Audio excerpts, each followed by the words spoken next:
County. It's Bill Rose, the founder of the American People's Liberty Party. You know, I was checking out the Green Party, basically because a member of the Green Party called Thom Hartmann on his morning TV show on Free Speech TV. That's 9415 on Dish satellite. I don't know what it is on cable, and I don't know what it is on the other services, but this guy was saying that the Republicans in Ohio were making the Green Party in Ohio dissolve for technical reasons, that the Republican Party had invented these laws. And Tom said, yeah, well, probably those laws came out of Alec. Alec's. That's a group of like corporations who send their lawyers to meet with politicians, and these corporation lawyers write laws and give them to the politicians to say, introduce this and pass it, and introduce that and pass it, and blah, blah, blah. And in the case of the Green Party, it looks like they made a law that says the Green Party didn't have enough membership or something like that to get people on the ballot or whatever.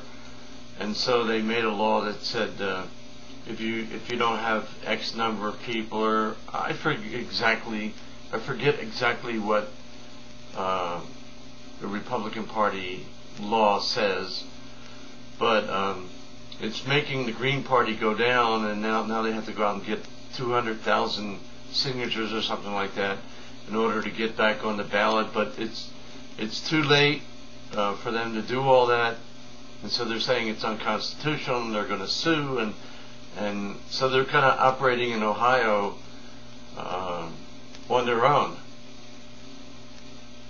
And I was thinking, and so I Googled the Green Party to see what their platform was, and hey, their platform is the same as our platform.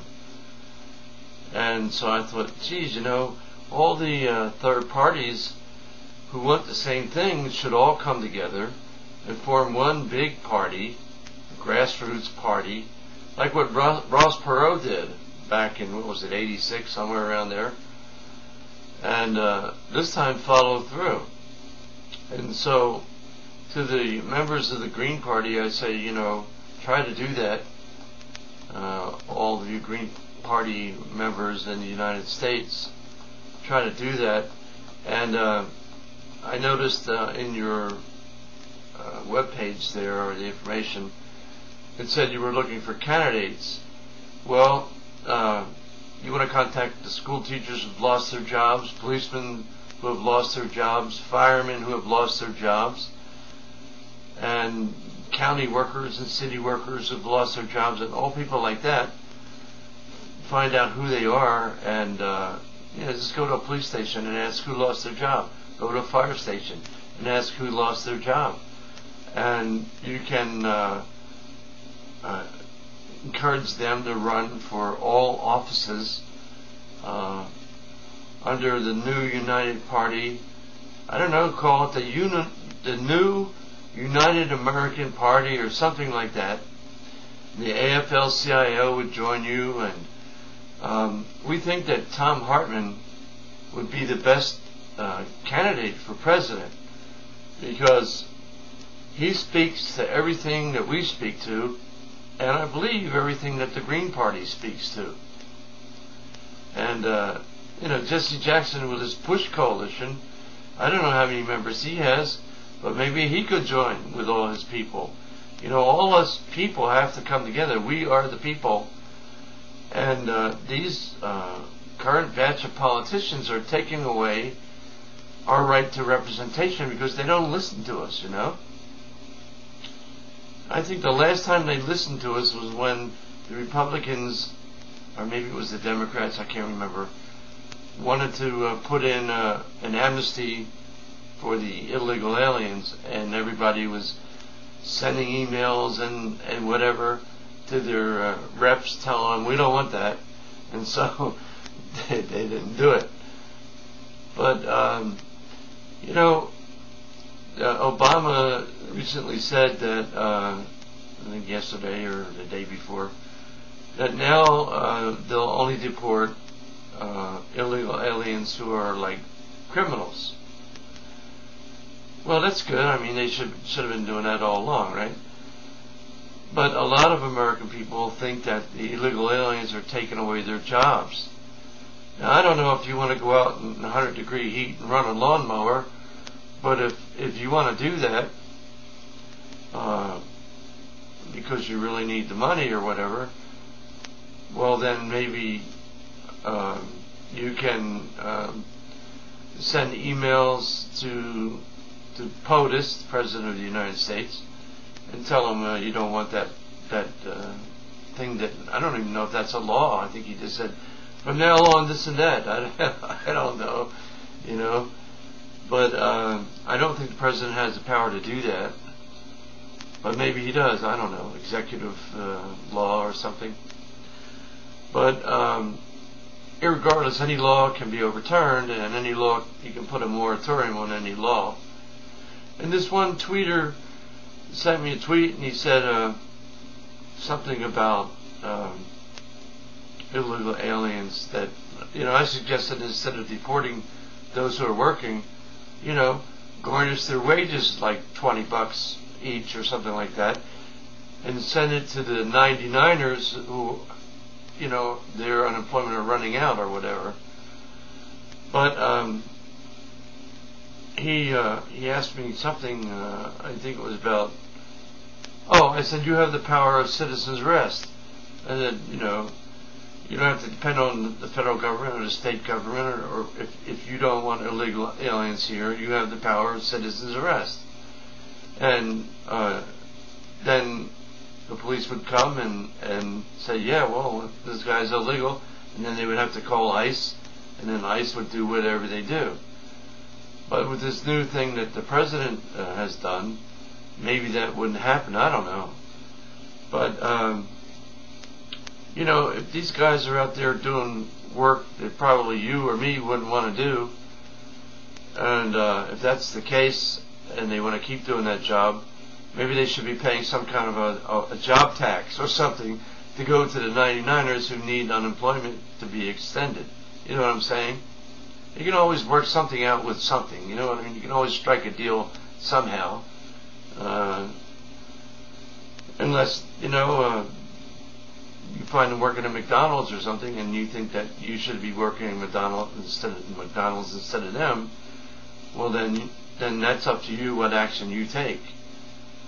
And then the guy tweeted me and said, "Well, loan me your invisibility cloak so that I can go arrest Obama." And I said, "Well."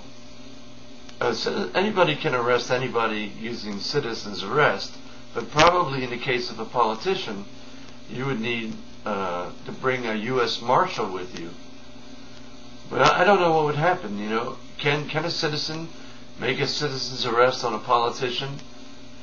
For example, in my opinion, Congress and the President have decided they're going to have a gang of 12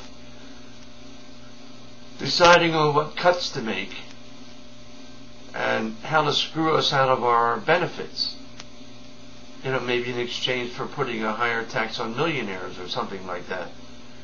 Well, that's not the way to go, in my opinion, and you should be swamping your congressmen and your senators' offices with tweets. A lot of them have tweets. You can search on Twitter for, you know, find this person, find that person, and then tweet them. Or you can find their email. You know, like, somebody in one district can't send an email to a congressman in another district. What you get back is, you're not in our district, so blah, blah, blah. So everybody has to send a tweet, or what do you call it, a tweet, to the congressman of their district and to the senator of their state, and emails to the congressman of their district and the senator of their state, or they'll just throw them out. So if all Americans start sending emails and tweets to all these reps, saying, hey, we don't want no gang of 12. Hey, we don't want the president to do what he just did, etc. and blah blah, then they'll take heed. But in the meantime, everybody who is interested in this party, the American People's Liberty Party, you'll find that, like I did, that the Green Party has the same goals and ideals as we do, and the same goals and ideals as Thom Hartmann does. So if we could unite all the third parties and get Thom Hartmann, draft him as our presidential candidate, we might stand a chance against these corporate Democrats and corporate Republicans. And the Republicans scare us, you know. Like, I was watching Michelle Bachmann speak on, what's that program? Anyway, she was on for 4 hours or so at this meeting in South Carolina, I think it was. And she was saying, of course we don't want to hurt the seniors. But you know, politicians will say one thing, they'll get elected, and they'll turn around and stick the knife right in your back and do another thing.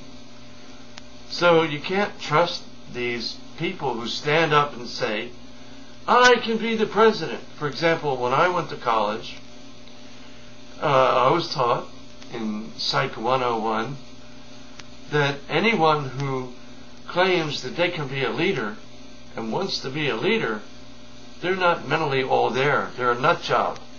And you should ignore them. And so, I don't know what the hell Michelle Bachmann, I mean, when I watched her on TV, it seemed like she was conducting a high school rally instead of, you know, some kind of a presidential speech. So, you know, check out the other parties and email them and say, hey, you have the same philosophy as this party, and you guys should unite, so that we have millions and millions and millions of people together in one united People's Party, and run a grassroots candidate like Thom Hartmann and take back our country.